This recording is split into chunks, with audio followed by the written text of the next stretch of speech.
Welcome back to another edition of Higher Education Today. I'm your host, Stephen Roy Goodman. I'm here at the University of Cape Town in South Africa, where we're going to be speaking about trauma and resilience. And specifically, I'm here with Professor Ashraf Kagee, who is a professor of psychology at Stellenbosch University and involved with a trauma center here in Cape Town. Welcome. Thank you very much. Good to be here. Well, thank you for coming. Maybe if we can start with definitions. So maybe I confused this because I'm just a layman, but can you unpack for us the difference between trauma that affects an individual and trauma that affects a society? Yes, okay. So let's think about traumatic events that people experience. For example, a motor vehicle accident or a violent attack or being in a natural disaster like a hurricane or a tornado or a flood or an earthquake. These are events that occur. We refer to them as index events. As a consequence of such an index event, people experience symptoms, psychological symptoms. For example, nightmares, startle shock responses, intrusive thoughts, avoidant behavior, what we call physiologic hyperarousal when they are reminded of the event. And so post-traumatic stress is a disorder of memory. People remember the index event in a way that is disturbing to them, that is distressing to them. So that occurs at the individual level. Social trauma is a related phenomenon, but I like to think of it as something different. Apartheid, for example, was a social trauma. Slavery among African Americans is social trauma. Various forms of oppression would be considered social trauma. And what we're seeing now in our society, for example, is a consequence, the social consequences, the economic consequences, the political consequences of a legacy of political oppression, of racial discrimination, of colonialism. And we see this in the form of social inequality, of economic precarity, of widespread unemployment, of community violence. And so I think of post-traumatic stress as a diagnostic phenomenon affecting individuals and social trauma as a sociological, sociocultural, sociopolitical phenomenon that affects communities and populations. And when do they merge?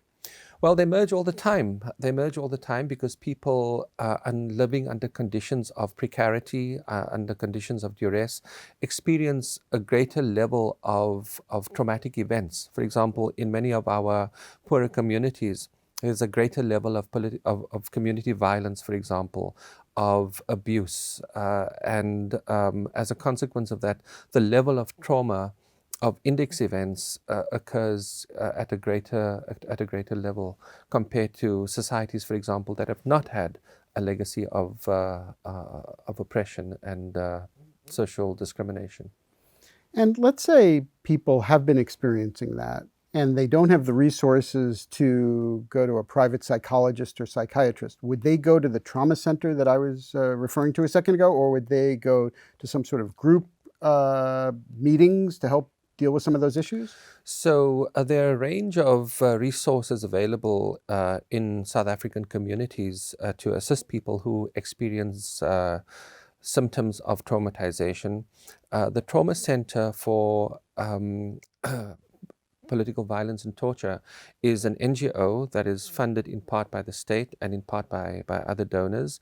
It started off as a halfway house for political prisoners from Robben Island in the early 1990s who were being released and didn't have any place to go. And it served as a halfway house for them to become integrated into society. It also provided psychological services for people who were affected by extreme oppression by the apartheid state, people who were tortured, people who were experienced abuse, etc. And so the Trauma Center had, at that time, psychologists, social workers, psychiatrists, medical doctors to attend to the needs of that particular community. In the present moment, some years later now, that need is no longer there. It serves the needs of communities, people who have experienced trauma, violence, extreme events, and also people from the refugee community, people from other parts of the continent who have come to this country for refuge and who have had very difficult experiences both in their country and here. And so the Trauma Center is one of a range of organizations that provide psychological services to people who are affected by traumatic events. Well, but what about people who don't want to talk about it? What about people, now maybe it was Robben Island, maybe it was something else, but there have to be people somewhere in South Africa who experience some very serious issues and simply say, well, it's in the past, I don't want to deal with it anymore. So I hold the view that talking about it is not necessarily always the thing to do. In some instances, it is appropriate for people not to talk about it, because sometimes talking about it can affect people negatively. And I want to mention a series of studies that have been conducted where people who have been exposed to a traumatic event were required to be debriefed, to speak about their experience, to speak about their cognitions, their emotions, their thoughts. This is called critical incident stress debriefing. And in the various studies where there are two groups, people who got the debriefing and people who got nothing, essentially. The people who got debriefing, their symptoms of traumatization were maintained over time, and the people who got nothing, their symptoms went away over time, on average. And the thinking is that forcing people to talk about their experiences immediately after the event is not something that is psychologically helpful. Instead, rather give people the opportunity to access social support, community support, family support, and to process their experiences internally in order for them to find some kind of way to integrate their experience. Now, among a certain group of people, let's say you have 100 people, 10 or 15%, maybe 20% would have persistent symptoms of traumatization, the symptoms that I've described earlier. And for those people, a month or 6 weeks later, they would require psychological intervention to ameliorate symptoms of startle shock and avoidant behavior, intrusive thoughts. So it's a small proportion of people who have actually experienced the index event who would require psychological treatment. What about the person who experienced the index event and it was indexing, I suppose is the word, but not quite as traumatic as we're referring to on Robben Island? Yeah. Let's say you were a student activist in your day, and let's assume something happened to you when you were a teenager or you were at university that you don't think about every day, but that stays with you. It's a part of you, right? Yeah. Something that you lived with. How do you navigate that? Do you just kind of bring it up every once in a while and think about it? Or do you say, well, maybe I'll talk to someone about it? Or maybe you say, well, I'm perfectly happy to just let it stay in the past and it's in the past. So I think it's useful to make a distinction between ordinary human unhappiness or misery and what is a psychological condition that requires some kind of intervention, either by a psychologist or counselor or social worker or psychiatrist if necessary. And everybody experiences difficulties in their lives. And there's really no fine line between what is ordinary human misery and a psychological condition. It's not a bifurcated phenomenon. It's a continuum, essentially. I think when people experience difficulty in functioning, where they are genuinely disturbed by events that have occurred in the past, where people are unable to function, where they have intrusive thoughts all the time, where they have nightmares, where they're unable to sleep, certainly experiences of suicidal thoughts, those are warning signals when people definitely require psychological help and even in some cases psychiatric help. A lot of the time people who experience ordinary distress find ways to manage that in the form of social support, talking to people that are around them. In some instances, talking to a counselor or psychologist can be helpful for that reason. So people find ways to cope in a whole range of different ways, depending on the nature of their condition. But I would certainly say that where there is a case of someone having difficulty functioning, unable to attend to what they need to do, unable to work, unable to study, this is when assistance is required. When speaking of that assistance, is it different around the world? So obviously I'm American and you're South African. Would the threshold for that assistance be relevant to the fact that we're American and South African, or is it just individual and different people have different personalities? So part of it has to do with the availability of resources for people to seek mental health services. In North America, the there's a greater availability of resources, given the fact that the society is a much more wealthy society compared to low and middle income countries, including South Africa. And so people have greater access to mental health services, psychologists, counselors, psychiatrists, social workers, etc., compared to in South Africa. We have in low and middle income countries what we refer to as a mental health gap. The proportion of people who actually need services and the proportion of people who get services, there's a big gap there. So that's the one thing it does depend on. The other thing I think is the level of attunement people have to their psychological state. And I would think that in the United States, given the history and influence of psychology in that society, there's a greater level of awareness of that people have about their psychological state.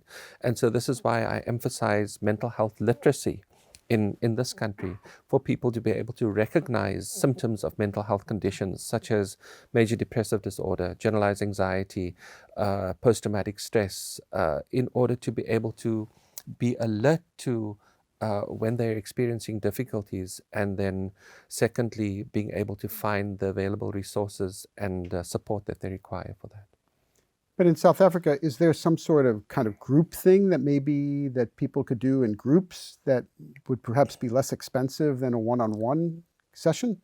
So there certainly is a place for group psychotherapy, and certain organizations and hospitals and clinics do offer that, partly in order to offset some of the costs associated with that, but also sometimes people find support in groups, people who experience similar kinds of events, for example, grief, people who have experienced the loss of a loved one and they come into contact with others who have experienced something similar. They find solace, they find comfort, they find help in being able to come together with a facilitator in order to process some of the experiences that they've had. Now, that's not necessarily always the case. There have been some instances where group psychotherapy can actually make people worse. For example, young people who have come into contact with the law, bring them together, and it's not necessarily a positive outcome according to some of the research data. So I think it does depend. Another example where it can be quite positive is, for example, people who survived a serious illness, cancer, for example, and learning to cope and live with the aftermath. Coming together in a group format can be quite helpful.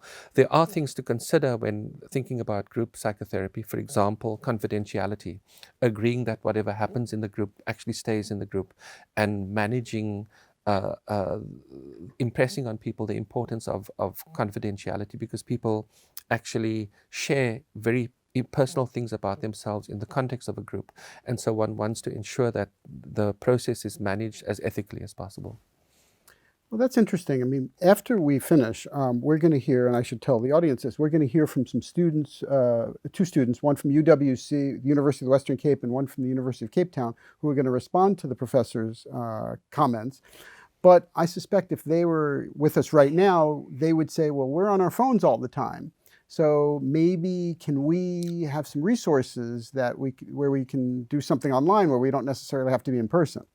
Yeah, so the first thing I want to say is I should caution against rampant use of the internet for psychological relief, because there are certain things on the internet that are firstly not useful, and secondly potentially harmful. Having said that, there are credible sources on the internet that one can use, and credible organizations such as the South African Depression and Anxiety Group, for example, provides very important and useful resources that can be accessed online. So that's the one thing. Secondly, there are a range of cell phone applications that have proliferated over the past few years now. And there's some interesting, encouraging signs that, in terms of research, that some of these can be quite helpful. But I think one should be quite prudent and judicious in selecting that. So I think finding a credible resource such as the South African Depression and Anxiety Group or the Trauma Center, and then going from there to finding online resources would probably be what I would recommend. And fair enough. What about just speaking to your best friend? someone who you have an intimate relationship with, someone who you've known, someone who you trust, and you're sharing some things that bother you and that you want to explore. Yeah. What do you think about that? So by all means, social support, family support, community support, I think those are very important ways in which people can process some of the difficulties that they're experiencing and also build resilience. I think that's a very important thing.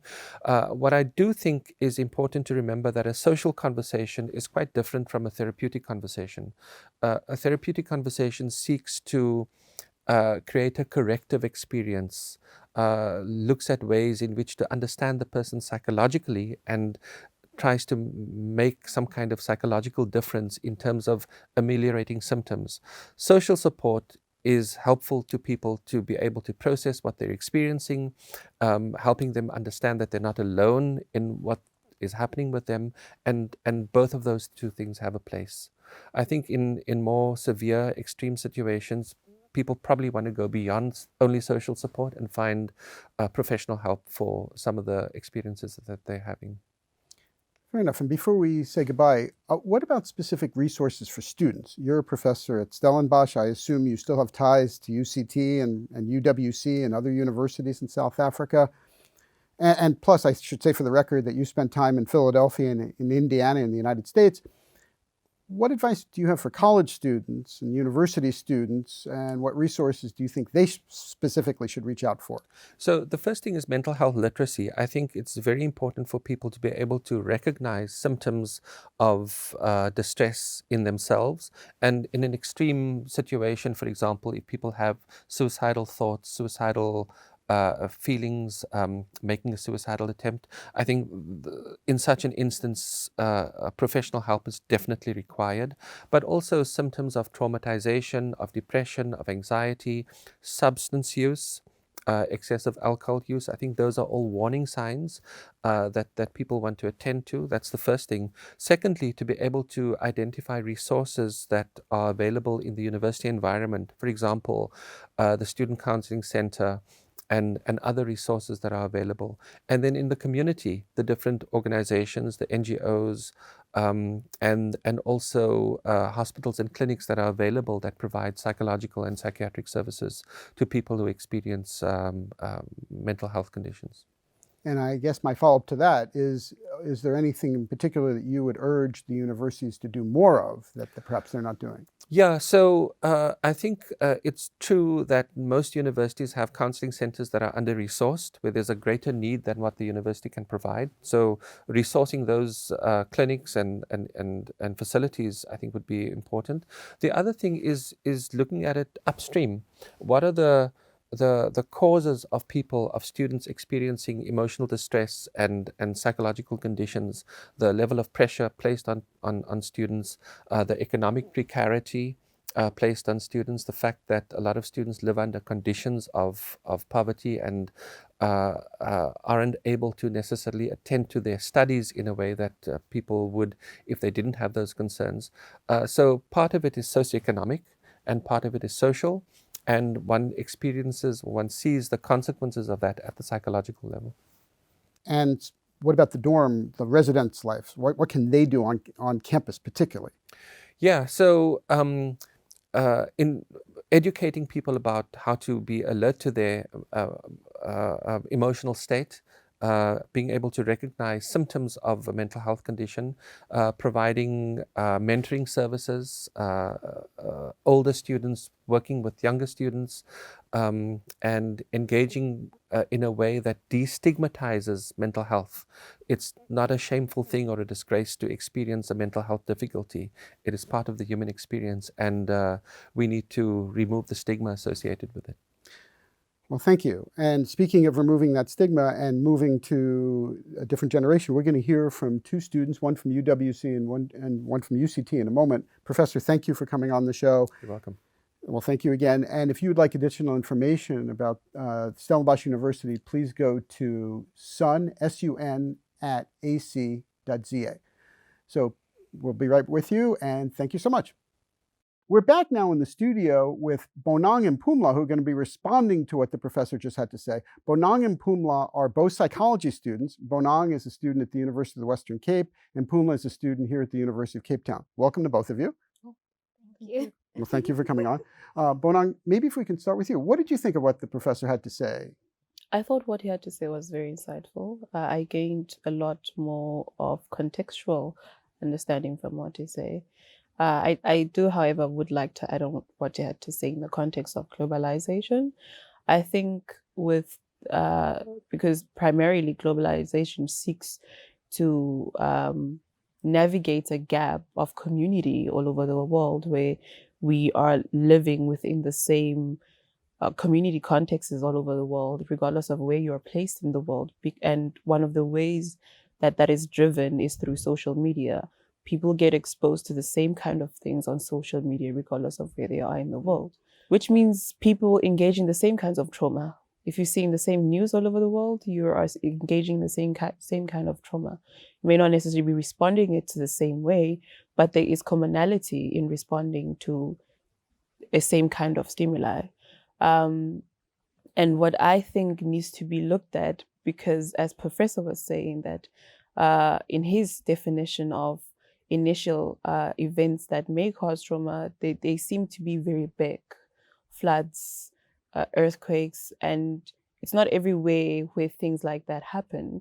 And I think there needs to be a shift that looks at minor initial events of trauma, because I think there's quite a big trigger in the current community that leads back to minor triggers. What I would also like to add on there is when he spoke about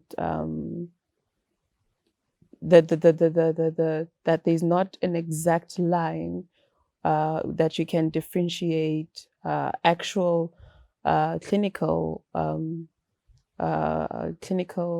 references of what a person who has psychological issues is against someone who experiences psychological issues over life, which that goes back to me saying that the horizon that triggers are looked at needs to be broader in order to understand particularly the current generation in how they deal with trauma and consume trauma in contrast to previous frameworks. Fair enough. And Pumla, do you agree with that? Do you think that this generation is different? Your generation is different in terms of how you deal with trauma? Yes, definitely. I think we have the luxury of talking to each other, and we can talk to each other without actually having to be face to face and talk to each other. And I think that makes it easier to speak about these things because I can hide behind my phone and just text on social media that I'm feeling this way. What can I do about it? And I think that definitely makes it easier for us to talk about it as compared to back in the day when these conversations, like we could never have this, where we're sitting here and talking about these things. So do you think not to put you on the spot, but do you think that you would say something on text that you wouldn't say in person, face to face? Definitely. I definitely have keyboard courage. I think even in emails, it's just easier to say some things when no one is looking at you like this and there isn't this eye contact and intensity, and you can almost be more free on a phone compared to if I have to go to a therapist and sit down and talk about these things. But I suppose that could be both positive and negative. So you could say more positive things, but you could also say more negative things like, I think that that's a really silly thing, or to put it mildly, a silly thing that you just said a minute ago, as opposed to confronting somebody in person and saying, I disagree with what you just said. Yeah, no, definitely. There is that negative aspects. And sometimes when people misuse it, then it's almost like they begin to romanticize certain things, like certain mental health issues, because there's no one there in front of you. So people do tend to abuse that platform. Well, if I can just shift a little bit, since we are in South Africa, and and a lot of Americans, when they think of South Africa, they think about the legacy of apartheid. And I realize you were born after 1994, but how do you think you guys deal with the legacy of apartheid now in terms of possible trauma? I think we deal with it still, particularly because it is not just the trauma that happened because of the events that happened, but it was linked to a systematic way of dealing with things. And we find that there's still a lot of systematic resonance contextually that is happening within our communities. Previously disadvantaged communities are not necessarily previously disadvantaged. They still carry forth the disadvantages that they had then, which means that is perfect ground to still have the same lifestyle that may have happened 40 years ago. Same goes for suburbs that are well off and have service delivery. They are able to carry on living how they may have led life previously, which does not have much room for changing and altering the very initial trauma that people experience in their communities and the social contexts they find themselves in. But also away from social contexts, then I think it very feeds much into your emotional well-being and mental well-being. If you're living in a space where your external environmental stimuli still resonate with that which happened in 40 years ago, it's going to lead to your emotional unpacking and consuming of those circumstances very much being the same or similar to what may have been previously. So I definitely think there's a big case of what we call inherited trauma. Yeah. And Pumla, do you agree with that? And do you feel the same way that you've inherited that? Yes, definitely, I agree. And I love that the professor shed light on that societal trauma, because I think we tend to think of trauma too individualistically, and it has to be something that happened to you. But my history, my family's history, is something that happened to me, even though I wasn't there in the present moment. But I am still dealing with the effects from that. So, yeah. We've got a minute left. What would you say to audience members, well, not the audience, what would you say to them thinking about hearing this discussion? What do you want them to take from this? What do you want them to do? How do you want them to feel?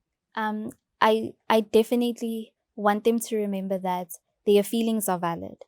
And sometimes just because something didn't happen to you specifically does not mean that you don't have the right to feel a type of way about it. So I think they definitely, like the professor said, not neglect what could be symptoms. Because I think a lot of symptoms, it's like we don't see them as symptoms anymore. So I think they definitely shouldn't neglect that, and they should be aware of their emotions and believe that their emotions are valid. And if they feel that this could be serious, they should definitely get it looked at. Well, thank you both. If you'd like additional information about the University of the Western Cape or the University of Cape Town, please go to uwc.ac.za or uct.ac.za. If you'd like to send a note to me at the show, please go ahead and do so by sending an email to highereducationtoday@topcolleges.com. And thank you for watching. We will continue to bring you quality discussions about important matters in today's college and university world. I'm Stephen Roy Goodman, and you've been watching Higher Education Today.